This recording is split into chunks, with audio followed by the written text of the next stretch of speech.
Welcome to the Friday Power Lunch, a weekly show amplifying the voices of the Virginia grassroots.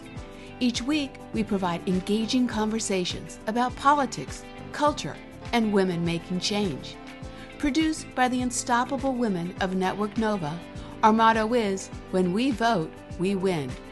The Friday Power Lunch is recorded before a live Zoom audience. Follow us on social media. Subscribe to our YouTube channel and show us some love and become a sponsor through Patreon. The Friday Power Lunch. Badass women getting things done. I'm Catherine White, your host of the weekly Friday Power Lunch, the show bringing you the guests, the issues, and the action all in one big room. We are amplifying the voice of the grassroots to get things done. And of course, yes, to make politics fun. It is July 15th, and welcome to the Friday Power Lunch. Today's theme is calling all troublemakers. Democracy needs you. And I'm so excited that all our guests are here. That's always fun. And I am going to call up them one at a time so you get to say hello. And first up, out of the gate, Catherine KOEBEL, Roanoke activist and founder of Groceries Not Guns. What's going on, girl?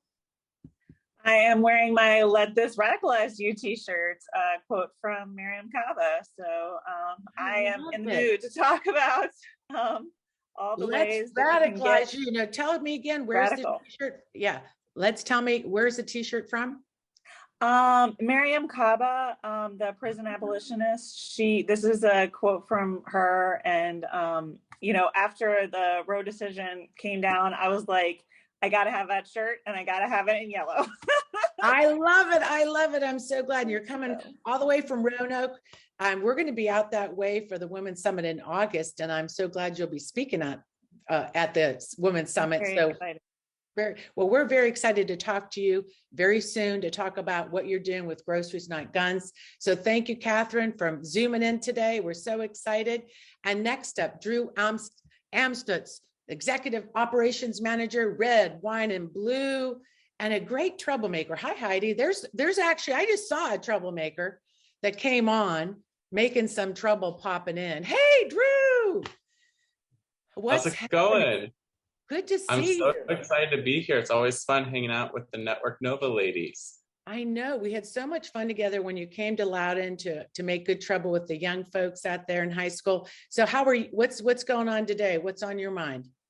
Oh my goodness, so much is on my mind. Democracy is on my mind. Fighting back against extremism is on my mind. It's go time. I'm ready. We got a couple months and we're going to win. I love it. I love the optimism, and that's radicalization and optimism go together. I think that's true. Thank you, Drew, for being here. I'm so excited to hear what you are doing with Red, Wine, and Blue. And then Lee GIMPEL, founder of Better Meetings. Lee is an expert on the dynamics of meetings and conferences, and also a friend that I've known a while now. When I crossed the river into DC to get kind of busy with the activists over there. How are you doing, Lee? I'm good. I'm feeling a little like I'm in last place here. One of the earlier guests is bringing groceries. One of them is bringing wine, and I'm bringing meetings. So, meetings are important. They are. They're super important, and you should stay on for another half an hour to learn how we fix them. I mean, you were just talking about how it's important to make politics fun, and I think that's, if we talk about meetings, right? They're often really boring. Right. And I think what we're doing here today, I mean, so much of that is energy, and hopefully, that's what you're bringing to folks today, and we'll talk about later. I'm so excited. Yeah, I agree with you. And I'm really advocating for that, for the better meeting part. And really, a lot of activists actually have asked, how do I run a better meeting? So I'm glad you're here today. And thank you very much for showing up and also doing a workshop with us next week. We'll talk about that later. So thank you to our guests. It's so exciting to meet everybody. And also, again, like I said, I just love to see the troublemakers just rolling in. And I just want to say, getting down to some housekeeping here, the rules of the road, we love misbehaving, but if you get really super, super nasty, the big boss up there, still Calhoun, will toss you out. So keep it real, keep it friendly in the chat. We love, introduce yourself. Where are you from today? And tell us what good trouble that you've been making. And I'm sure this will be a great conversation in the chat. So let us know, because I saw Lisa Sales come in the room. And when Lisa Sales shows up, good trouble happens. And she's making that now at now. So also the favorite part of the show, besides this wonderful platform, is the after chat that happens after we're done. And so we hope you stick around, and some of our guests, if they can stick around, please do, because there's lots that go on there that is really fun and informative. And also, lastly, this show is brought to you by a bunch of people that need your help, and Patreon. Being a patron is one way to support our show, and they'll drop that link in the chat if you want to support us. Please do. It really helps us do our day-to-day business. Thank you very much. And lastly, I'm thinking anything else. Oh, I just want to say thank you to my team also. They've been really excited and talk about troublemakers. We have Heidi up there that's our TikTok guru that's always making good trouble. So I'm glad that she's in the room today. Let's bring up, there she is. Hi, Heidi, you were in the paper. How exciting that was. You wrote an article. Tell us about that real quick. Well, it was in the Virginia Pilot, and it was about the gun legislation that was just passed, but still needing it to be stronger. And my views being a veteran and a mother, and how these laws would affect us. Love it. No, I love it. You have to follow Heidi on TikTok. So drop that link in there. And then I would love to, bring up the show messenger, Fennell Norton. Let's get some early chat started, Fennell. I'm talking about troublemakers. I think maybe, Robin, do you want to open with the video? I see maybe you're getting it set up, because we want to talk about, we talk about troublemakers. What I see, Fennell, is a lot of women making trouble right now. And especially we see Black women leading in this department. I'm very excited when these women are mad as hell after the Supreme Court. It really impacts women of color. There's some kind of reverb going on. Uh-oh, somebody's making trouble. So Fennell, what are your thoughts? And then we'll play the video of House Leader Joanna McClinton. Sure. So I'll keep talking until it's time for the video. But yeah, I think there's a lot of good trouble going on. And I have so many things, I don't really know where to start. So we got the New York Times, the polling. We've got the January 6th hearings. We've got Jaylen Walker, which we really haven't talked about that. And I've got some thoughts about that too. So what's that? What did you just say? Jaylen Walker is the young 26-year-old in Ohio who was shot or grazed like 46 times. And so I think that's an interesting conversation to have around policing. And I think that will come up really big probably as the midterms get started. And we're going to need to have some conversations about that. But I think that we've got a great article coming from Marty, one of our letters to the editor, and folks, and she's going to talk a little bit about assault weapons and things like that. But I don't think we should lose what happens with policing too. Oh, not at all. I mean, you're absolutely right. A lot of news coming out of Ohio and Pennsylvania. And so speaking of Pennsylvania, do you want the video now? You just tell me. Let's go. We're talking about women dying. We're talking about more than half the population not being able to make decisions when not even half of this body has a uterus. But here we are, being silenced yet again. And understand, when you're silencing us, we are actually elected officials like you all. So you're silencing millions of voters from every corner of the Commonwealth when you silence us and don't allow us to amend bills that won't let people vote, that won't allow women to make their own decisions. You're silencing all of us. So we need to suspend the rules and let this amendment come through before we rush this off to the voters. Those same voters that you tried to silence in 2020 when you didn't like the outcome of the election. Those same voters that you said it didn't matter what they chose. Those are the people you're trying to shut up. I'm going to tell you, I get goosebumps. Just listen, that's the fire and the vengeance. Yes, it is. And I think, sometimes I get so angry about this, I can hardly speak. And so one of the things that's been really big in the news this week has been the 10-year-old from Ohio who they wanted to force her to carry a pregnancy, 10 years old. And I think what's more interesting is that there was a doctor who said the most horrifying thing that she has ever seen while she's been practicing medicine is a 10-year-old giving birth. And so that women, Republicans, would stand behind this, that any woman would think this is okay, just burns me up. And that's why we really have to get in some good trouble. Yeah, I mean, that's not the first case in Ohio. A couple of years back when they started the heartbeat bill, they had a case that they actually forced the young, she was about 11. They gave her medication to to hurry the pregnancy to progress, and then did a C-section on this young body. They literally did this to her, and the fetus didn't survive, and she had to go through this horrible thing. They kept lying to the grandma. She was also sexually assaulted, raped by her grandpa. It was an awful case. That was just a few years ago. And I think, these cases are just going to they've been going on for a while, and we cannot be silent. And that is the thing that's going to be key to when we go into the midterms.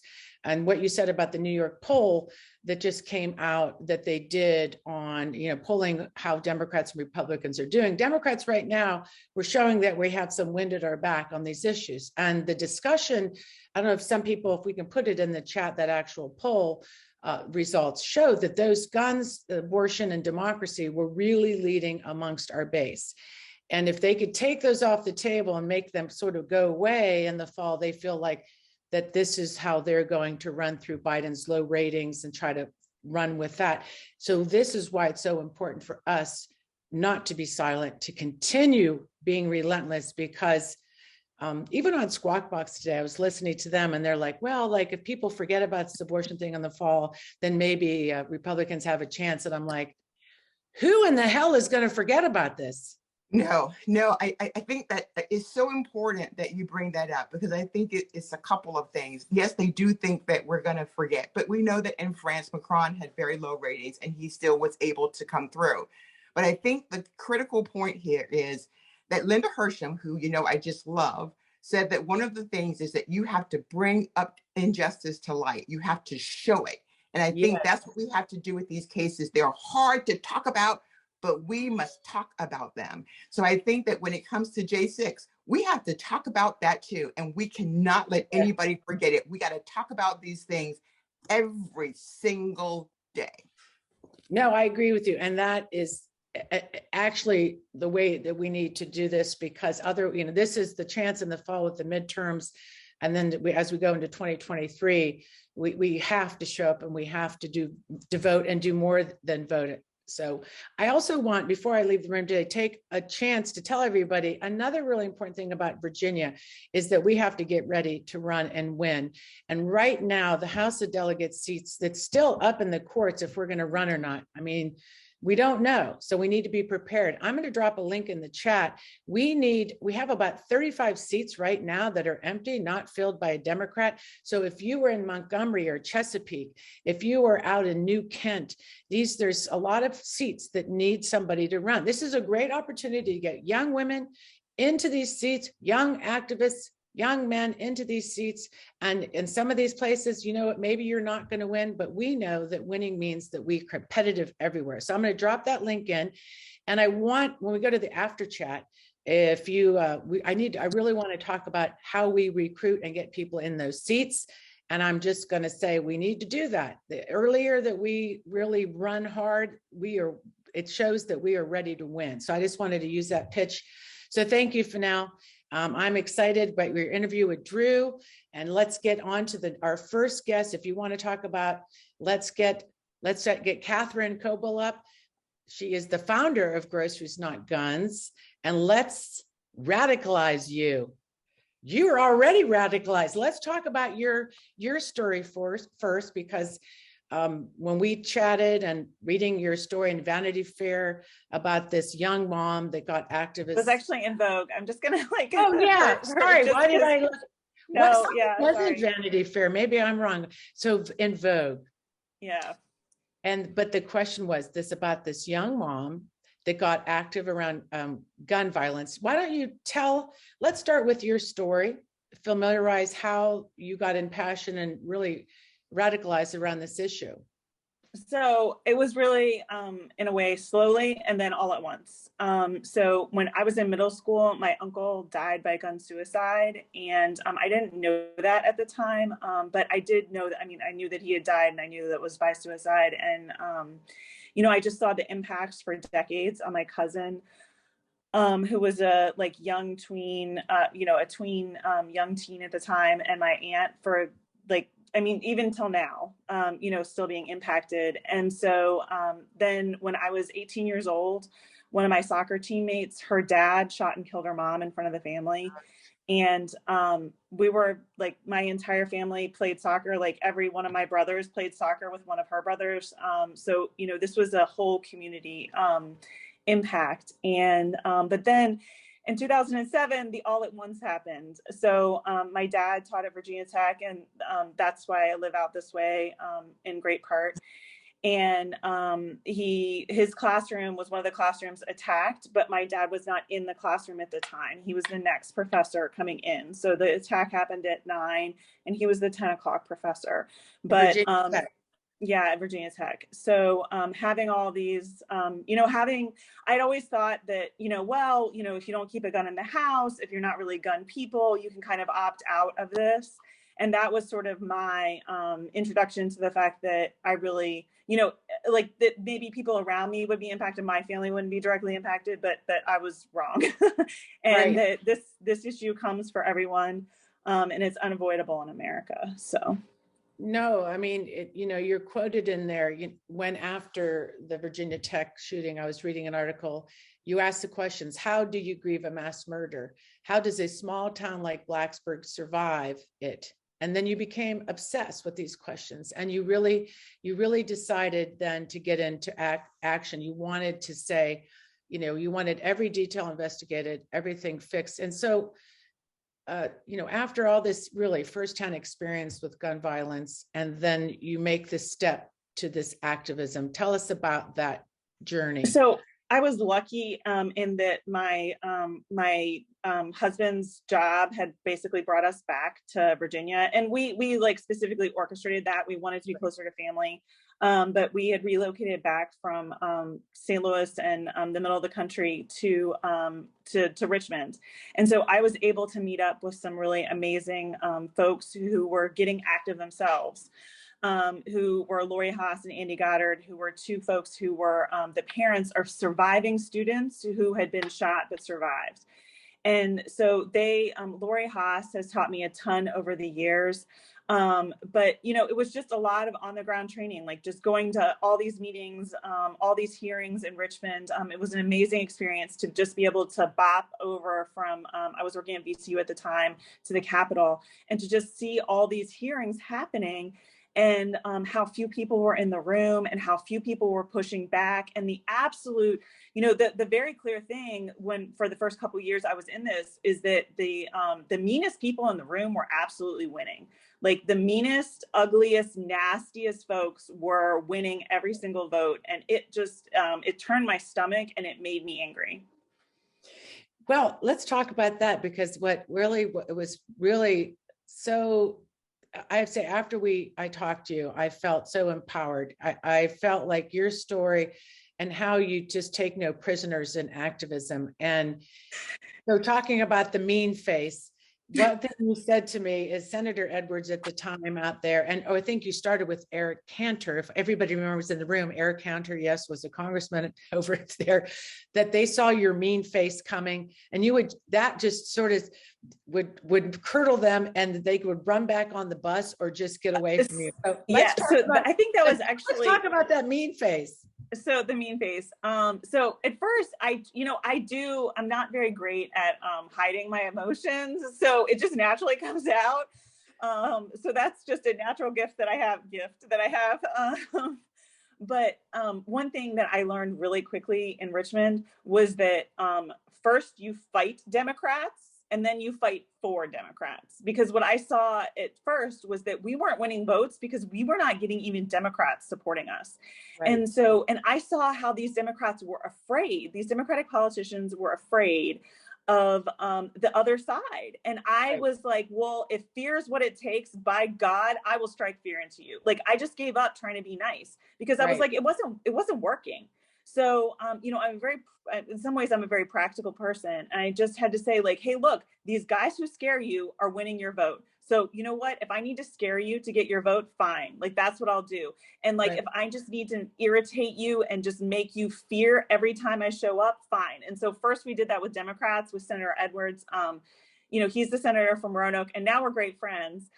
He's my bud. A little bit. I think this is an important story. If you just talk a little bit more in depth about that, because, you know, I think your journey in activism can inform a lot of people, not only like having that backbone. And when you said to me, putting the mind into activism and then coming with that mean face. So not the game face, but the mean face, but it is about relationships in the end. And there is some way to kind of balance that. So I love that story you told. So tell us about the Senator Edwards story. So Senator Edwards, at first, I mean, he was great on every issue except for guns. And it was so hard because basically other activists and other people who supported other issues like Medicaid expansion and all these other things that I totally agreed with were incredibly important. They would be like, you can't attack Senator Edwards because he's so great on LGBTQ. He's so great on, you know, gay marriage. He's so great on this. He's so great on that. You know, all these things, women's issues, you know, you name it. He was great. And they would be mad at me. Literally everyone was mad at me. And I was like sort of the mean, mad person because I would be in the room and I would be, you know, asking him these uncomfortable questions in front of a group of Democrats and making him look bad. And, you know, people were really afraid that, oh, well, what if he doesn't win his next election? What if this? What if that? And you do have to calibrate it really carefully. And over the years, we came to a few like weird place, like we sort of slowly came to a place where he was voting for like one good gun bill because of the enormous amount of pressure that was being put on him locally and by local politicians who were just, you know, fed up and on my side. And there was a guy with a gun coming to city council and they were over it. And they were like, hey, buddy, you got to do something to help us because, you know, we're our fellow politicians and like, we don't like this. Right. And so he finally voted for one good gun bill. And we, you know, when we had spent years like just at like fighting. And he finally like wore him down, voted for this one good gun bill. And I went in and I had a nice meeting with him where I was like, all right, it's time to turn on the charm.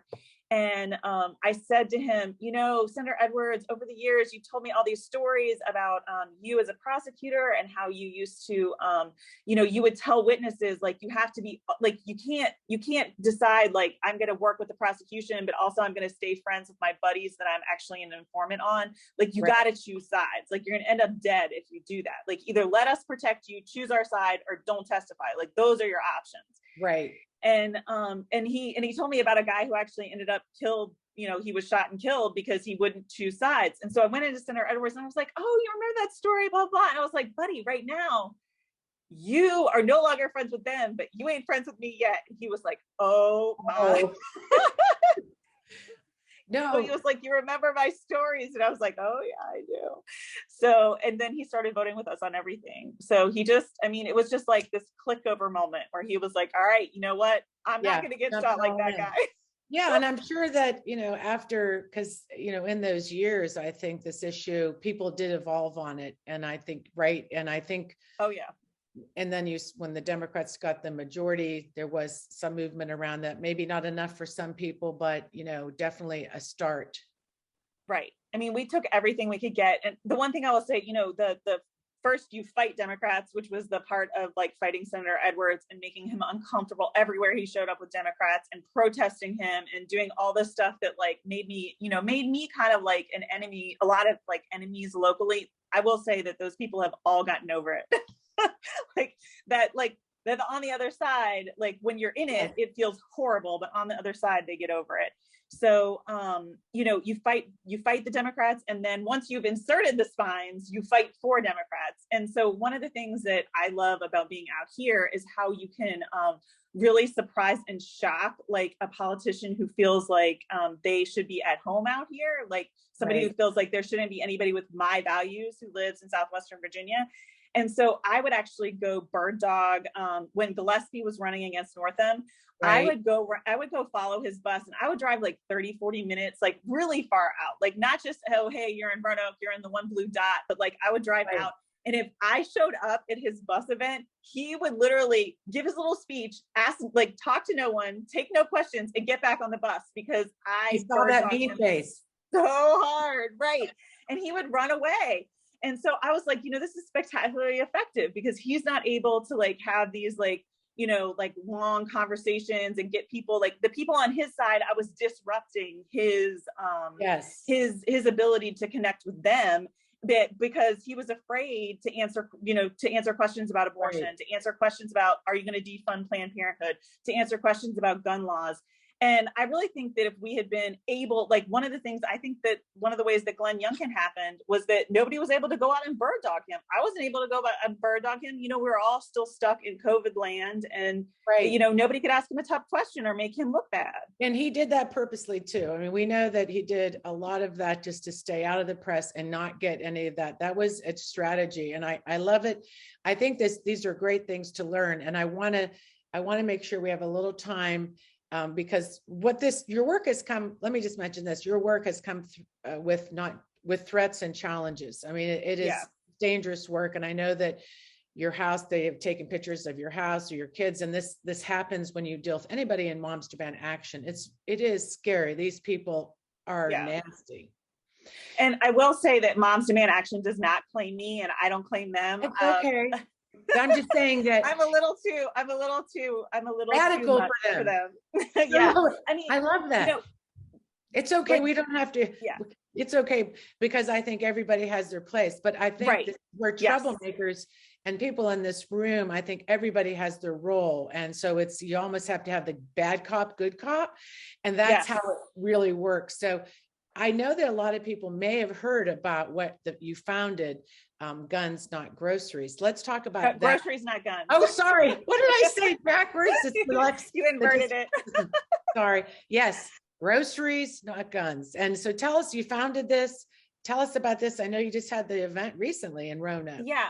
I mean, when you go through a lot, especially like my house was targeted, and not just pictures, like people showed up here and people protested like a couple blocks away from my house with the AR-15s. And, that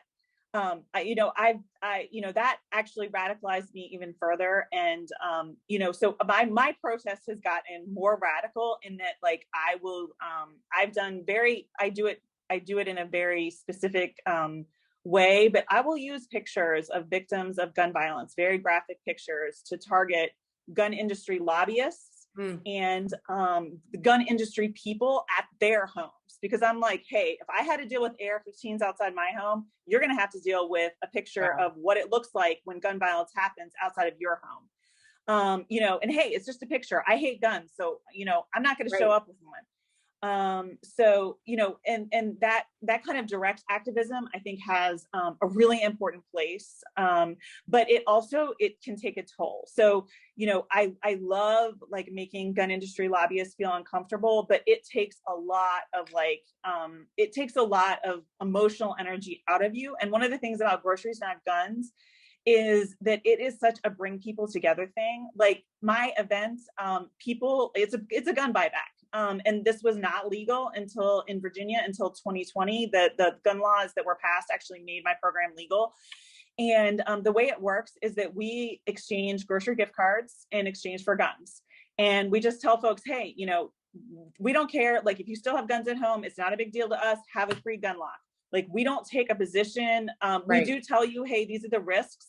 Like, you are upping your suicide risk, you are upping your homicide risk. But like, if you're going to have a gun, if you're going to have more guns at home than the ones you're selling back to us, like, feel free to take this gun lock. And we gave away over 100 gun locks. Wow. We gave out almost basically just $50 shy of $28,000 of grocery gift cards this summer. 28,000. Yeah. Wow. And we gave 14,000 out last summer. We have destroyed now almost not quite 250 guns. I think it's 242 guns have been destroyed. So taken out of the local market. And, we like about a third to 40% of those are semi-automatic handguns. And so those are really the things that I know, hey, I do not like AR-15s, but in terms of your everyday gun violence, it's overwhelmingly handguns. Handguns are for killing people. Right. They have no other purpose. They're for self-harm or harming others. And, that's just how they're used, and they're horrible. And the other thing that I love to tell people is that they're horrible defensive weapons. And I have about 25% of the people who come to my program who really do love guns. Right. But, we're just like, hey, it's cool. You're here, you have guns you want to get rid of, and this is an ethical disposal mechanism. And it kind of like opens a little door with them where they're like, hey, this crazy lady that I kind of hate is handing me, $150 worth of grocery gift cards. How can I hate her exactly as much as I did before? It's a little hard. Yeah, no, I think so. The program is, and if you have the link that if anybody wanted to donate, or if you want to put something in there. Yeah, I love it, Catherine. I'm so glad you came today. I know we have to wrap up because we're going to get to the next segment. I think everybody in this room could say that you have really just helped us put our spine in our activism. And before we sign off, I do have to say that one really important partner for our local program, the NAACP here, is like basically co-founders. Our local NAACP chapter is co-founders of this program. So when you talk about like intersectional activism, really like taking things to the next level, I just want to shout out our local NAACP and Brenda Hale here as like a critical person. She is great. I think we've had Brenda on our show a while back. She's really amazing. So, and you're amazing. And I think this is the energy we need. And I love that relentless showing up and sometimes having to be that bad guy that you need to be, especially with people you like or politicians you consider friends. You realize if you get too cozy, it's not healthy, right? When you're an activist, it could be nothing gets done. So thank you, Catherine. Are you going to be able to stick around a little bit? Oh yeah, I'll be here. Okay, good. Because I think people will be asking more questions about how to get maybe a program started and all that good stuff. So thanks. And Robin, I'd like to open up the next. We'll just maybe. Do you want to show this one? Let's rumble. Come on. We know the last time they were talking about states' rights, my grandmother was in chains. I said the last time they were talking about states' rights, people that looked like me couldn't vote. So we recognize this is just the beginning. This is just the beginning of them trying to chip away at democracy, at humanity, at equity, at women. We know it's just the beginning, but like I said, we're not here with tears. We're ready to rumble.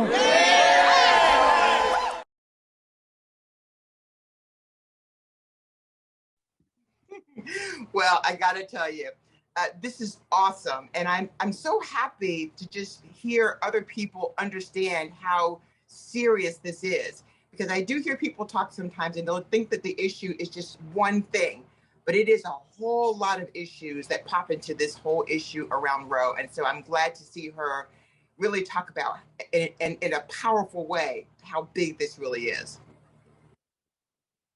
Well, let's go to our next guest. Drew, you're bringing him up, and go ahead. Let's spotlight hey, there you go. Hi there, Drew. How are you? Hey, how's it going? It's going great. Listen, you are our captive audience today. You have a captive audience. We are all sitting here waiting to hear everything that you have to say. So I'm so excited for this conversation. The first thing, can you just talk a little bit about your role? And then I want to know everything that you think that I can get to in the next 8 minutes. Oh, of course. Okay, so to repeat, my name is Drew AMSTUTZ. I'm the Executive Operations Manager with Red, Wine, and Blue. So I work really closely with our founder and CEO, Katie Paris, just to make sure that the ship can run, because we are doing a lot. We got troublemakers left, right, and center helping us trying to defend democracy and take a stand against extremism. We've talked about the book bans. We've talked about the Roe. We've talked about the gun violence. All this is linked. All this is linked. The right is trying to bring extremism to the forefront, and we have suburban women across the country taking a stand against it, and we're working to mobilize their efforts. And you know what? I love it. So I'm sure that everyone after this is over will have a chance to go to Red, Wine, and Blue and take a look at it, and take a look at the Troublemakers thing that you guys are just talking about, and you can share that too. But what I want to know is what inspires you to be involved in this work? Oh my goodness, just because when I look at the leaders in my life and the people that I look up to, all of them are women. And I couldn't think of a better organization to be a part of than Red, Wine, and Blue, which really works to put women at the center and to captivate an audience that just hasn't been given the attention that it deserves. So what we do is we talk to women on the ground, we figure out what they need on a state-by-state basis, and we help train them and mobilize them to take action in their own communities. Because if there's anyone who's going to save our democracy and get shit done, it's going to be the badass moms in our communities who are going to show up to the city council, they're going to show up to the school board, and they're going to take a stand. So here's one of the things that I think that I love the most. When I was looking at the site, one of the things on there, it says, "The court has spoken. Now it's your turn." And so I think that's fabulous. So talk to me a little bit about how you guys think about getting women really motivated to understand that this is their moment. This is our moment. Oh, this is our moment. And as I'm dropping the link here in the chat, we are launching our Great Troublemaker Turnout. It's giving you all the resources and the skills that you need to mobilize your networks. Network Nova, Red, Wine, and Blue, we're all about finding your networks and making the most out of those networks. So we're trying to find ways that women can contact the people in their lives and engage them in the voting process, not just for the November election, but year round. The reason that we have Glenn Youngkin and the reason that we have these extremists in office is because they're relying on the fact that we're not going to show up, that we're not going to use our vote, that we're just going to sit this election out, and we can't. The stakes have never been higher, and so we're training women across the country to map out their networks, get their friends, family, neighbors, everyone involved, get those friends and families members to get their friends and family members involved, and building out a network of women across the country who are going to take a stand. With this Great Troublemaker Turnout Project, we're looking to mobilize and train 20,000 women across the country to get their friends and family involved. If each of those 20,000 people can get just 20 of their friends and family out to the polls, that's 400,000 extra voters that we're going to have that are going to help defend what's at stake this election in November. I love that. And you know what else I think is so important about what you guys do is that you say, you're not political? Well, that's okay. That's perfect. Yeah. So let's talk about that, because we say all the time when we're looking for young people or someone who doesn't believe the way we believe, I say, hey, you got them. They're your friends and your family. So talk to them. So talk to us about how you guys will do that through the Great Troublemaker Turnout. Oh my God. So we are all about conversations. That is our buzzword. Every time you hear conversations with Red, Wine, and Blue, take a shot. That's what we're all about. Having conversations with people about how to have conversations with their people is what we do. We actually, and I'm dropping a link right here, we have a Facebook group with over 220,000 women, again, across the country, who are on all ends of the political spectrum. But at the end of the day, they're against extremism. They want to take a stand in their community. They want to have those conversations with people because just having that beginning point of, I don't like the extremism that is happening in my community, and I want to have a way to do something about it, that unites just about everybody. So through groups like this, our SWEEP Facebook group, we're able to talk these issues through, learn how to talk about gun violence, learn how to talk about, what does it mean now that Roe is overturned? What's the filibuster? What does a book ban look like? Is this really happening in my community? So in groups like these, we're able to practice having those conversations. That way you're able to go out, expand your network, and get the people in your lives excited and engaged and ready to vote. And vote the right way. That's the important part. And vote the right way. So tell me, now is 220,001 because I signed up. So there you go. So here's the other thing. Tell me what has been the most enlightening thing that you've learned since you've been a part of Red, Wine, and Blue, and what have you learned on the Facebook thing that you were so excited about, or that was really different, you were surprised? I think it's just how different this feels. Like a lot of us were saying after Uvalde, like, this just feels different. There is like a momentum and an energy that's on the ground right now that, like, we're tired of turning on TV and just seeing extremism and craziness and unruliness. Like, suburban women, you guys do not like chaos. And I think that this time it's really going to be different. All we need to do is just give people those tools and teach them how to take action in their community, but people are ready. And if you go on our Facebook page, if you engage with our content, if you come to our Troublemaker trainings, you're gonna see this time is actually different. Like, we are ready, we're gonna take a stand. We just need to get the resources, the tools to do that, and it's go time. We only have a couple months until the election, especially when you consider when early voting starts. Like, the clock is ticking and the time to act was yesterday. So sign up, get involved. We're going to actually win this election. I don't care who you talk to. I don't care what you hear on TV. This midterm election is not a lost cause. It's just not. So we need to be fired up, ready to go. And we need to vote. And we need to bring our friends to vote and our families to vote. I am so with you. So I know that since World War II, there has been only 2 times in this particular situation has the party actually won the House and the Senate. But this election is going to be number 3. Thank you, Drew. I love talking to you, and I'm sure we'll get a chance to chat again. Yeah, Drew, I went to one of the Troublemaker trainings, and it was great. I just say to everybody, drop in every week. It's like this. It just energizes you. You had a great speaker, and then just talk about how to get into action. So we love the work you do, and it's so great. So thank you, Drew. We'll be making trouble. Thanks for having me, guys. Yeah. Oh my God, yeah, we're all troublemakers here, so we get along. Making trouble. And speaking of making trouble, we have been organizing, well, for 6 years, making good trouble with Network Nova and all the grassroots.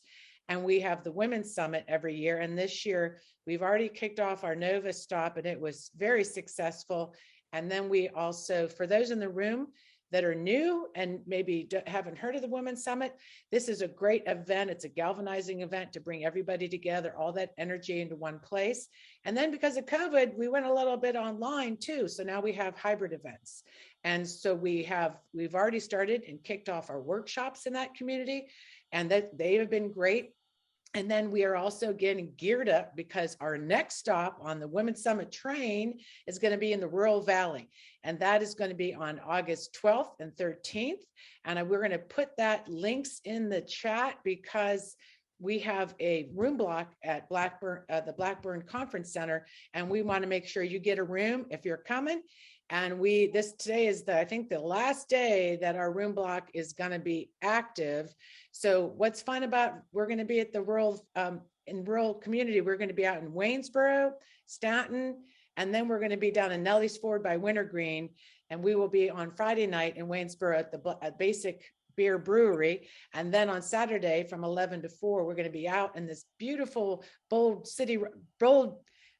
Rock Brewery right at the bottom of Wintergreen Mountain. And we're going to have such a mountain of good times. And Catherine KOEBEL will be speaking. You can meet her in person. And I'm sure she's going to show us and talk to us, train us on some good techniques too, about how to have that mean face. I think it's like a 15-minute presentation.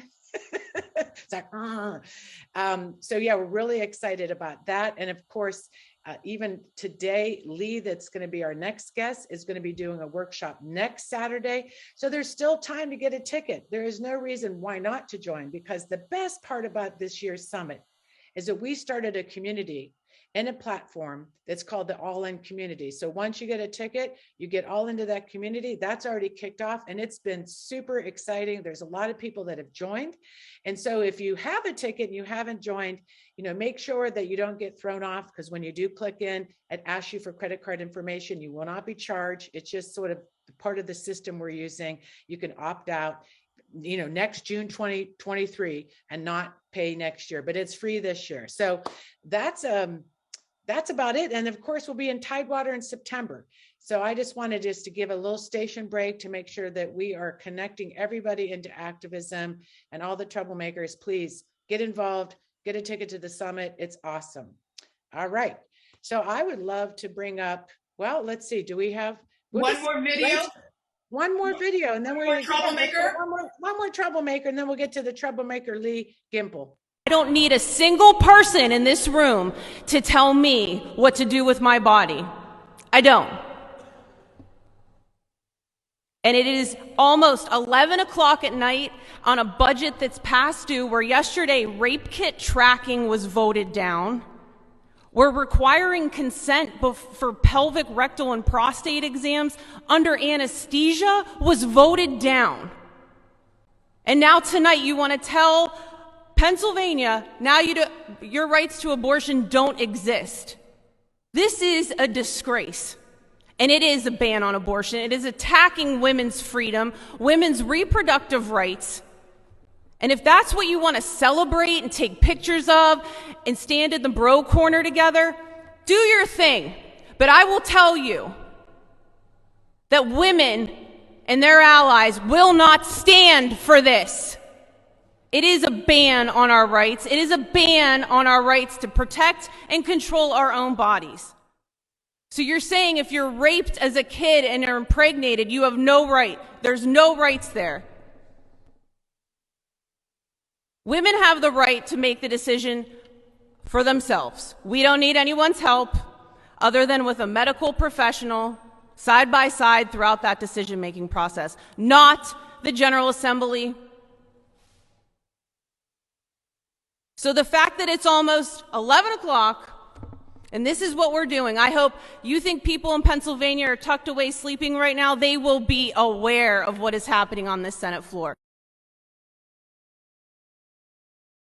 Well, yeah, if you're not awake, you're awake now. So I want to bring up our next guest, because I really believe that as troublemakers and as activists, that Lee, I'm so glad you're here, GIMPEL of Better Meetings, because one thing we know is that if we don't know how to run a good meeting in person or online, that the stuff that we really care about doesn't get done and it's not effective. And, you lose people, all these activists coming into a troublemaker training and the meeting sucks and it's boring or whatever. This is why you're here today. And this is why I encourage everybody to go to your workshop next week. I'm very excited. So let's talk about why this is so important. And tell me about how you got to Better Meetings as well. Yeah, I mean, I wish I could tell you I got into this because I've been to so many great meetings and I thought, boy, the world is so good at this. And obviously it's the opposite, right? That we often go to these meetings, and to sort of crib from Catherine and Drew, right? And what you were talking about earlier, Catherine, is the other Catherine. We go to these, why do we get involved in this? Because we care about it, but also because we're part of a group, we're part of a tribe, and we want to get energy from it. We want to feel connected. And the idea that I'm giving my valuable time, I'm volunteering, and I'm going to this, local board meeting, or I'm going to, this committee meeting, and I hate it. And I feel like I sit there and it's just a waste of time. And I come back to those videos. It's a different context, but this idea of being silenced, right? Not by votes or whatever, but we often go to these meetings and people are silenced in these meetings, right? The best ideas don't get heard. The person who, is the loudest dominates, to Catherine's point, the mean people, the loud people often run meetings and I think, or dominate them. How do we fix that at sort of a systemic level? And it's not super difficult. I mean, most people have never had a minute of meeting training, and then we throw them into go run this big community organization or go do this thing. And they do an okay job with it, but what if we could do more with less, right? What if we were twice as efficient or got twice as good, the ideas we got were twice as good, right? Right. I'm going to disagree with Robert's Rules of Order there. That is what's that? So say it out loud so everybody knows. I mean, in the chat, right? Most meetings we run are not procedural meetings, right? They're not the US Senate, right? They're like 8 people sitting around a table trying to figure out how do we get, the right brochures out to the right neighborhood. We don't need the structure of Robert's Rules. What we need is something that's lighter and more nimble, and not from a guy from 1850 who was a general in the army and wrote a book that's 10, it's a very different model, I think, that we're working on here today. And I think. Right. No, but I read the article that you wrote in Forbes, March 2022, avoid a common pitfall of powerful leaders and save your neck too. I mean, you talk about that bringing people together could be messy, time consuming, and unproductive. And so let's talk about those points, like why, bad meetings could lead to bad decisions was the point of that article, right?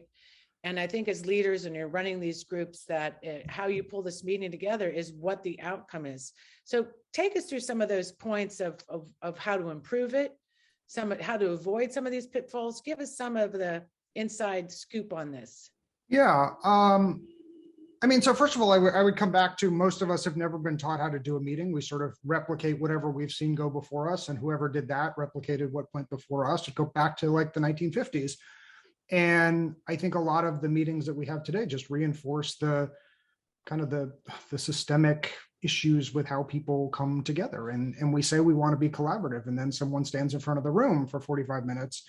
And then we have 5 minutes at the end and we go, who's got any suggestions or ideas? And like, there's no time. There's 10 people in the room. There's 5 minutes left. How do we fix that? So I think a lot more about the structure of a meeting. And I don't just mean should we have an agenda or not, but what happens in the agenda, right? So for example, if I say we're trying to brainstorm ideas to advance abortion access or something like that. If we just do what we're accustomed to in meetings, we sit around a table of 8 people and one person talks, 7 people listen, one person talks, 7 people listen, 7 people listen. And often one person talks and 7 people listen for 20 minutes. And it wasn't a great idea. It wasn't the best idea. So I think a lot more about, first of all, let's not get hung up on doing PowerPoint, right? If we can run a meeting with 8 people, the old model is maybe we have 60 minutes and we get 50% of what we want done. With a couple of tweaks, right? Maybe it's half as long, but we get everything done. And to me, it's my other PowerPoint slide. A lot of that comes from sort of small group work in meetings that, people have mostly not seen, although there's a fair amount of it in education. So, can we give people time to think about that idea? How do we increase access on your own? We pair up and then we come out to the bigger group. It goes way faster. We get more people involved. We get better ideas. We get more buy-in. We get more connections. That's usually where I start when I talk about fixing meetings, and certainly what we'll do in the workshop coming up is really work through that and show people. No, I think that's really, really important. I know when we met and we talked, I think what so impressed me is when we talked about you get into a meeting and somebody says, everybody introduce themselves, and there's like 30 people there. And then right away, and they can say like, everybody just, take a few minutes. Yeah. And then one person takes 5, somebody follows the rules and maybe just says their name and where they're from. And then you're like, the first part of the meeting is 30 minutes. And this is where you grab, this is where I bought into what you were selling, in the sense that you're like, you had already some tricks about that. So why don't you just give everybody one of those tricks about just that, like introducing people, because I know we're going to have the workshop, but the big reveal. And I just found that so interesting. You see this yourself and just that introduction part. Yeah, we're doing that thing, right, where it's just people up here talking. I'm going to like sort of hijack this here. I copied this in. We'll see if this works. So I'm going to use 1 minute of my time here to do this. I'm going to have everybody type an introduction in the chat right now, and then we're going to be quiet. And it's just, I put the instructions in the chat. Okay. Who are you? Where are you? Why the heck are you here? What's your connection to this group? What's your connection to politics? And then if you have time, anything else you want to add. I like chocolate. I like my nephews in Montana. So just don't hit enter until you hear 3, 2, 1. I'm going to buy myself 1 minute just for this quick, super easy example. Someone's going to hit enter, too soon. It's fine. Just hold on. Keep it in your chat. 1 minute. It's very bad. So what we're going to go over then, so people can be typing in their chat right now, and what you're going to do is you're going to introduce yourself. You're going to wait to not enter till Lee says so. Yep. Who are you? Your name? Where are you? What's your involvement with Network Nova or politics? And do you need help with anything? Plus anything else you want to add? What you're watching, eating, where you're vacationing. Yep. I love it. Look at you. Look at that. I love what you wrote in there too. All right. Yeah. I love activities. So this is really good. And this is really will show that next week we're going to learn so much. Let's use this time while people are typing away. I hope people are doing this, because this will be really fun for us to know about everybody in the room. Is that we have a special, we wanted to make sure, like Robin said, it's good to keep the tradition. that we're going to offer your workshop to anybody that's in the room today. They can sign up. So if you want to put that link in there, or I think we have the link, right, Robin, that we're going to put in there. I hope you don't mind, Lee. This is a great audience. And I think people, once they are hearing about hold on, folks. Just try not to hit enter yet. Hold on. We're going to do it all at the same time. We're going to do we're going to do the countdown, and then you can, okay. Go ahead, Lee. I'm going to hand it back over to you. Yeah, I mean, I think it's little tweaks like this, right? We're all accustomed to online meetings today. And to your point, Catherine, we do a lot of this, who's in the room. And I totally believe in that, knowing who's in the room. But if we have 50 people in the room and they each take a minute, and then we say, well, we have really important stuff to get to, we don't have time for it. But we now know who's in the room, although we've forgotten who these people are. So this is, I think, a really easy way to do it. And I would say, again, everyone just hold on. This is the chat storm part, as they all happens at the same time. So let's do that. I mean, usually we'd give people more time. Catherine, you want to count people down? 3, 2, 1 or something? Okay. 3, 2, 1. Let's see who's in the room. Let's see. Oh, I love it. It's like a little bit of a chat storm. Yeah. So, often we would do this at the beginning. We could do it if we were brainstorming ideas for, policy or whatever. I love it. But it's just a good way to get people engaged and get a lot of stuff on the table, where if we just ask people, hey, can you type something in the chat?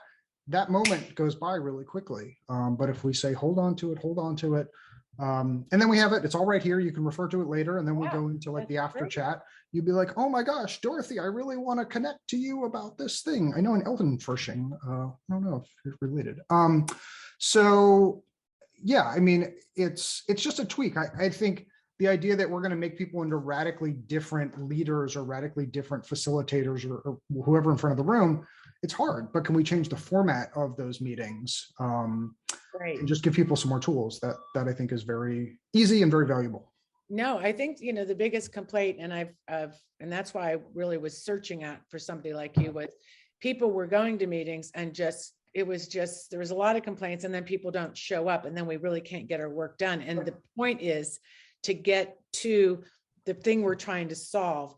And one thing I want, we have another minute, is I love the idea when I went through your points about how you can improve meetings. One was bring an outsider, understand your why, but create a red team. Let's talk about that, and then we'll wrap things up. What is create a red team? I just felt like that was kind of brilliant. Yeah, I mean, it comes from sort of the military background of red team, blue team, not a Democrat team or a Republican team per se. But, we often fall into groupthink and we say the best idea is to do this strategy, and everyone in the room nods, and it's great because we're not arguing. And then we do that thing and we realize, oh, crap, that wasn't the best idea. And meanwhile, there were people in that room who were going, I don't think that's the right idea. And we didn't have a way to get that, to hear those voices. And if you simply say to a room, your assignment, this team over here, this group, this table, this person, right? Your assignment is just to poke holes in what we're doing or see if we can come up with something better. I love that. And when you give people that assignment, right, they go, yeah, I will do that. Maybe less so in volunteer organizations, but certainly in more structured organizations. It's hard if your boss is up there speaking and says, I just came up with this great idea. Anyone have any, dissent? You do not, right? You do not have any dissent, even though it's a really bad idea. But if you say we have a small team, we have this group, that's your assignment, we want those ideas. It's a really functional way, I think, to get I love it. Better ideas and get a team to a place that they're comfortable with and really, is not falling into the pitfalls of this is the thing we always do. And we listen to the big tall leader and, we just did that. So.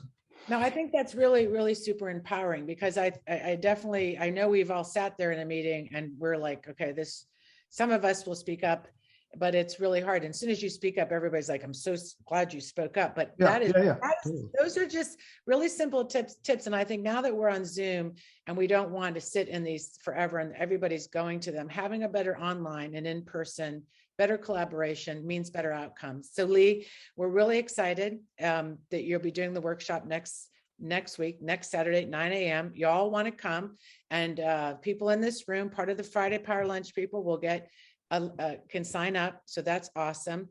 And those of you that have a Women's Summit ticket, join the community. We want you inside there. A lot of good things are happening. So thank you, Lee.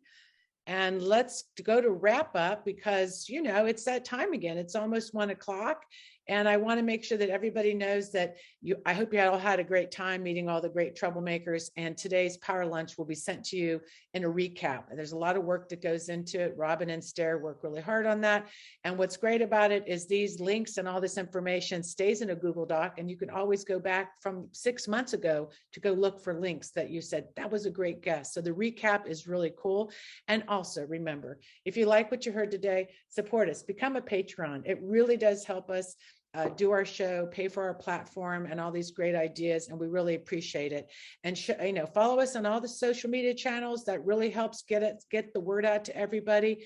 And make sure you stay for the after chat. That's always important. And I want to say a final thank you to the badass troublemakers that I have just the pleasure to be with every day.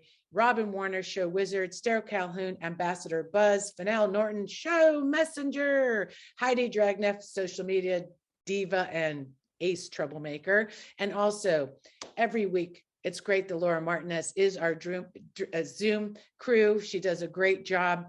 And Michelle McKinney, who really, if you are new to the show, Michelle McKinney, give a wave. You can direct message Michelle if you have any questions about the show or the chat, or like, what are all these crazy women talking about? Ask Michelle, she'll tell you. And thank you to our content concierges, Julie Galdo and Sally Renholt. Thank you so much. And let's roll credits. And next Friday, we also have a great show. And Robin, remind me, that one is midterm. Organizing for the midterms. We'll have Demcast here. We have Activate America, Red to Blue. It's going to be a great show. And we're going to be talking more about the fundraiser for billboards, because there's now new articles coming out about just how important billboards are. So we knew it. They have to listen. They have to listen to us, right? We knew it. And that's right, because we have great ideas. And so like Lee said, you have to have those ideas heard. So thank you to our guest, Catherine KOEBEL, radicalizing everything. I love it. Drew AMSTUTZ. Drew will be troublemaking with you, and Lee GIMPEL. Great to see you today and see you next week in the workshop. And everybody stay around for the after chat. Let's roll credits.